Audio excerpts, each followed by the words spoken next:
খালি পড়ে আবার দেখতে পাচ্ছি শালা বোরকা পরে খোঁজ বাড়ি যাচ্ছে, বোরকা পরে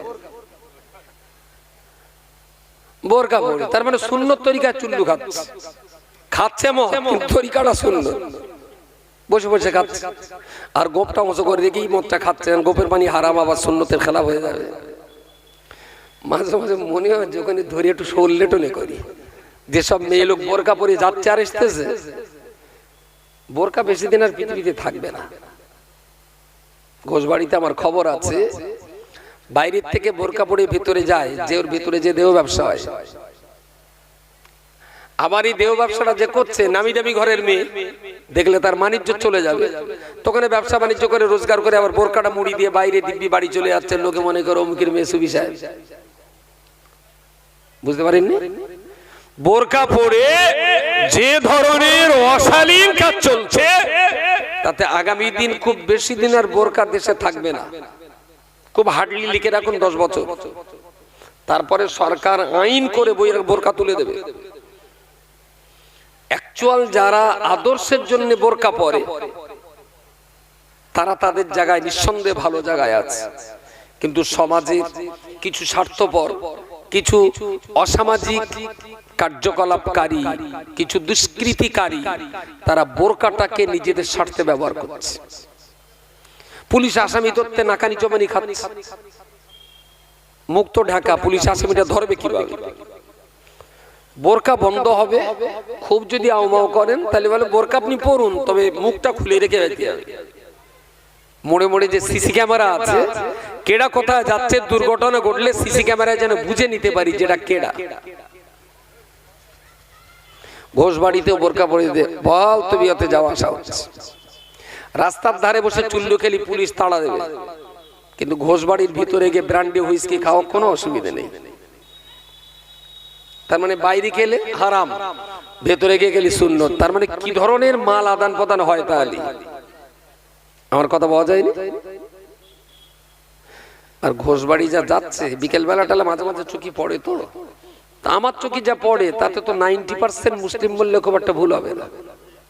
হ্যাঁ, 90% চেহারা ছবি দেখলে খানিকটা আন্দাজ করা যায়। হিন্দু বাড়ির বৌমাদের তো কপালে সিঁদুর, হাতে শাখা, এগুলো দেখলে বোঝাই যায় যে এরা হিন্দু ঘরের মা। কিন্তু বোরকা মুড়িতে যারা যাচ্ছে সেটাও কি বলতে হবে হিন্দু ঘরের মা? তাছাড়াও উভয় সম্প্রদায়ের একটা বডি ল্যাঙ্গুয়েজ আছে, চলন চলন চালন ধরন ধারণে মোটামুটি 98% ঠিক করা যাবে এটা কোন ঘরের সন্তান। 90% মুসলমান ওখানে যাচ্ছে ফুর্তি করতে, আমারই ওখানে বিরাট কিছু দেখার কিছু নেই, কিন্তু ইবলিশ শয়তানের কিছু মনের খোরাক আছে। অসভ্য ছেলে মেয়েরা সেখানে যায় সেই নষ্ট চরিত্রের প্রতিফলন ঘটাতে। অসম্ভব কিছু না, আমি হয়তো এখানে এসে অস করছি বা অস শুনছি, আমার মেয়েটাও হয়তো আজকে বিকেল বেলা গেল।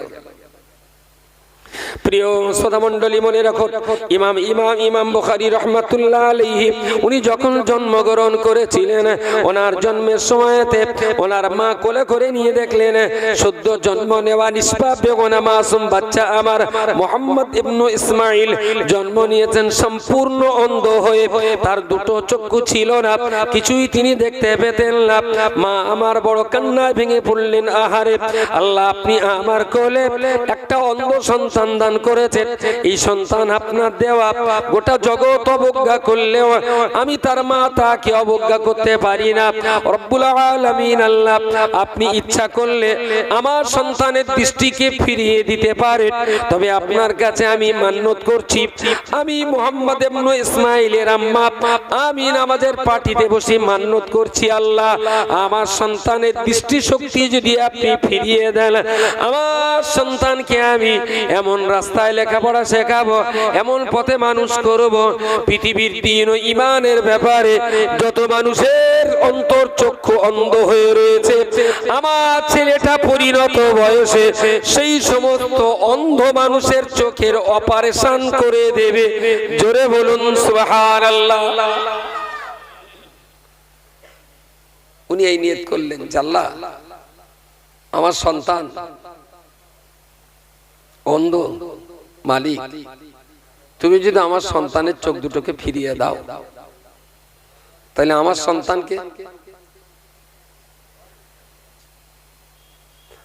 সন্তানকে আমি এমন পথে লালন পালন করব যে জ্ঞান চক্ষু যাদের অন্ধ রয়েছে, আমার ছেলে সেই সমস্ত লোকের চোখ অপারেশন করে তাদের জ্ঞানের দৃষ্টি ফিরিয়ে দেবে। সুবহানাল্লাহ বলেন। তাহলে ইমাম বুখারী আম্মু সন্তানের জন্য চামড়ার চোখ দুটো ফিরিয়ে দিতে বললে, যে আল্লাহ তুমি যদি এইটা দাও, আমি তাহলে আমার কচিকে দিয়ে অন্যের জ্ঞান চক্ষু যাদের অন্ধ আছে, আমার কচি তাদের জ্ঞানের চোখ দুটো খুলে দেবে। এটা মান্যত। আমাদের দেশে মান্যত কি হয়, আল্লাহ সে যে বোমার হয়ে হয়ে মরে যায়, এবার যদি একটা টিকে যায়, তা গোরাচাঁদ বাবার দরগায় গোড়া পাঁটা দেবো, জোড়া পাঁটাতে। বুড়ো বুড়ি দেখলো ইঞ্জিন ভ্যানের মাথায় বসে পাকাটি এটা সেটা আছে, একটা ছাগলের বাচ্চাও আছে, নাচ বউটাও আছে, নিয়ে যাচ্ছে গোরাচাঁদ পীরের দরগায়। এ কি মুসলমানের মতন কাজ?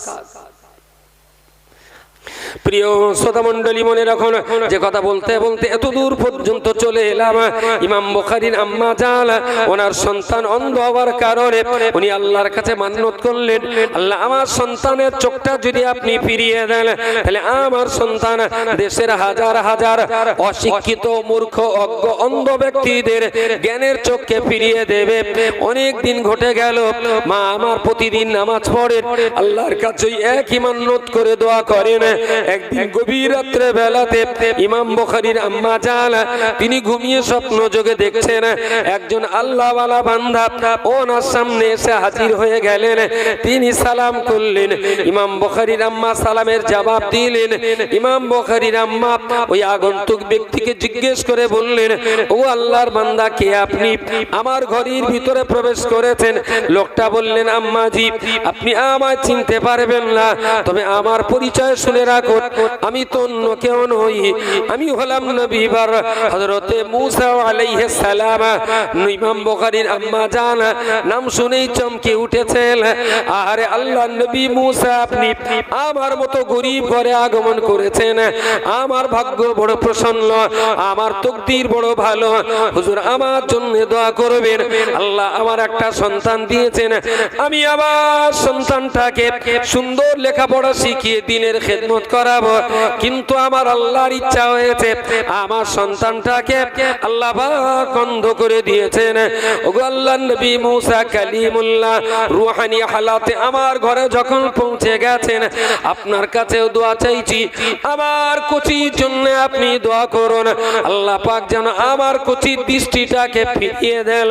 আর আমার কচি যদি চোখটা ফিরে পায়, এত সুন্দর করে তাকে পড়াশোনা করাবো, আমার ছেলেকে এমন জ্ঞানী তৈরি করব, অন্ধ মানুষের জ্ঞানের দৃষ্টি শক্তি তিনি ফিরিয়ে দেবেন।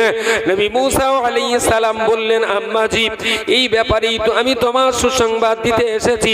তুমি বারবার আল্লাহর কাছে দোয়া চাও, আল্লাহর কাছে মান্নত করেছো, আল্লাহ পাক রব্বুল আলামিন তোমার মান্নতের এই দোয়ায় আল্লাহর রহমত হয়েছে। আমি আল্লাহর পক্ষ থেকে সুসংবাদ দিতে এসেছি। ও ইমাম মুহাম্মদ ইবনে ইসমাইলের আম্মা, আজ রাতে আমি তোমায় সুসংবাদ দিয়ে দিলাম, সকালবেলা ঘুম ভেঙে তোমার বাচ্চাকে যখন ডেকে তুলবে, আল্লাহ পাকের করুণাতে তোমার বাচ্চার চোখ দুটো আল্লাহ সুস্থ করে ফিরিয়ে দিয়েছে। ঘুম ভেঙে দেখবে তোমার কচির চোখ ভালো হয়ে গেছে, কচি দেখতে পাচ্ছে। ইমাম বুখারী তো মা তো ঘুমিয়ে আছেন, আর এটা স্বপ্ন, স্বপ্ন শরীয়তের দলিল না। স্বপ্নের উপরে ভিত্তি করে শরীয়তের কোনো মসলা চাপিয়ে দেওয়া যায় না।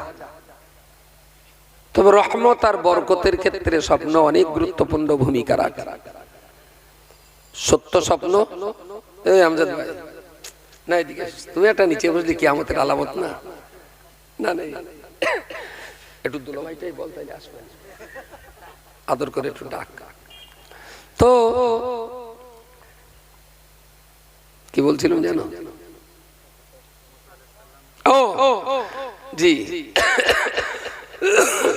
ঘুমিয়ে তো ওটা স্বপ্ন। সত্য স্বপ্ন, স্বপ্ন দেখলেই যে সত্য হবে তা নয়, আবার স্বপ্ন সব যে মিথ্যা হবে সেটাও না। শোয়ার বসন বা কাঁথা বালিশ, শোয়ার জায়গা, শোয়ার ডিজাইন, এসব কিছুর ভিত্তি করে স্বপ্ন দেখার টাইম, এর উপরে ভিত্তি করে মোটামুটি 90% আন্দাজ করা যায় এই স্বপ্নটা সত্য আর এই স্বপ্নটা সত্য না। তবে এখানে একটা সতর্কতা, স্বপ্ন দেখে হুটপাট যাকে তাকে বলতে নেই। খুব খুব প্রিয়জন ছাড়া স্বপ্নের কথা যাত্রার সঙ্গে বলতে নেই। তো এটা তুমি স্বপ্ন দেখলেন, যথারীতি নিজের অভ্যাস মতো ফজরের ওয়াক্তের আগে মায়ের ঘুম ভেঙেছে। ঘুম ভাঙতেই স্বপ্নের কথা মনে পড়েছে, ঘুম ভাঙতেই স্বপ্নের কথা মনে পড়েছে। তো অস্থির হয়ে যাচ্ছে মা, তার সন্তানের চোখ আল্লাহ ফিরিয়ে দিয়েছেন। এটা শুধু স্বপ্নই দেখলেন তাই না, মুসা নবী তাকে স্বপ্নে এই সুসংবাদ দিয়ে যাচ্ছেন। সুবহানাল্লাহ। তো মা ভেবেই নিলেন একজন নবী রুহানি হালাতে যখন আমাকে এই কথা বলে যাচ্ছেন, নিশ্চয়ই আমার এই স্বপ্নটা মিথ্যা না। তো ছেলেটাকে কি এক্ষুনি ডেকে তুলব? মায়ের মন তো বলছে না।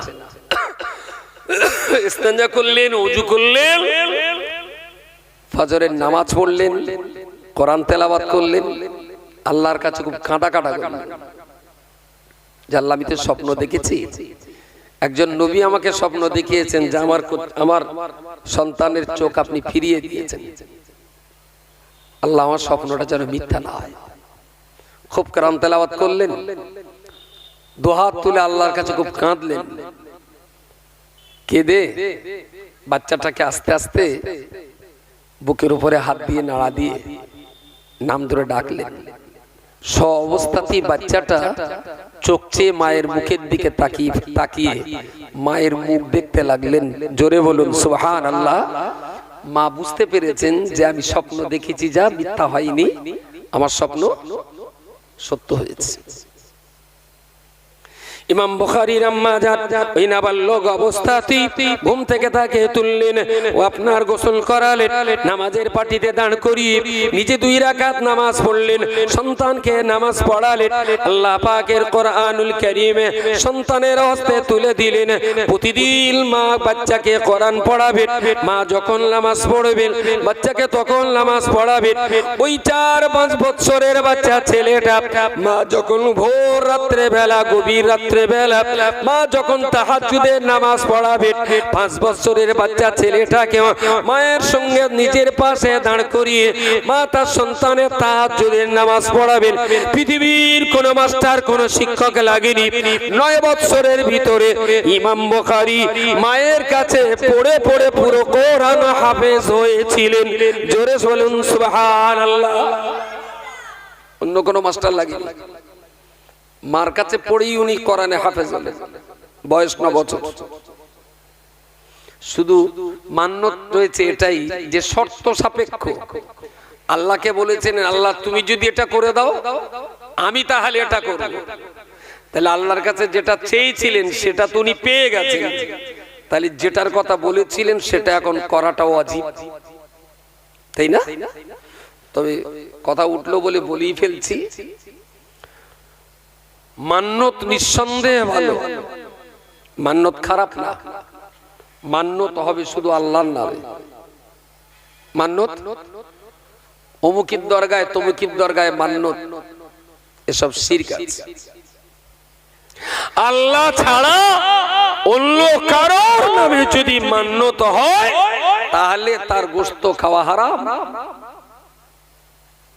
হয়তো বলবেন, হুজুর আমি তো জবাই করছি বিসমিল্লাহ বলে। গোরাচাঁদ পীরের নামে মান্যত করেছিল যে আল্লাহ আমার এটা পুরো হলে আমি পীরের দরগায় এইটা দেবো। তাহলে হুজুর তো মান্যত করেছিল পীরের দরগায় দেওয়ার জন্য, আমি তো জবাই তো করছি বিসমিল্লাহ আল্লাহু আকবার, তাইলে এর গোশ খাওয়া যাবে না কেন? বৈশাখ হুজুর এই মশলা ক্রস করে তিনি লিখেছেন যে বিসমিল্লাহ আল্লাহু আকবার বলে যদি বিড়েল জবাই করা হয় খাবেন? এক্ষুনি দেবো, তালি গড়া লিখতেন। বিসমিল্লাহ আল্লাহু আকবার বলে যদি কুকুর জবাই করা হয় কেউ খাবে?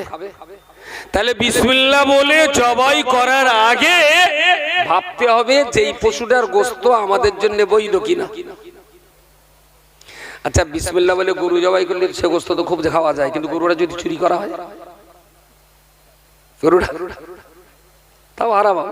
তাহলে যার যে পশুটার গোশত খাওয়ার জন্য জবাই করছি, বিসমিল্লাহ বলে জবাই করার আগে ভাবতে হবে যেটা আমাদের জন্য জায়েজ কিনা। যদি বৈধ হয় তবে বিসমিল্লাহ বলে জবাই করলেও বৈধ। আর যদি ওই গোশতটা আমার জন্য হারাম হয়, বিসমিল্লাহ কেন 70,000 বার কোরআন খতম করে জবাই করলেও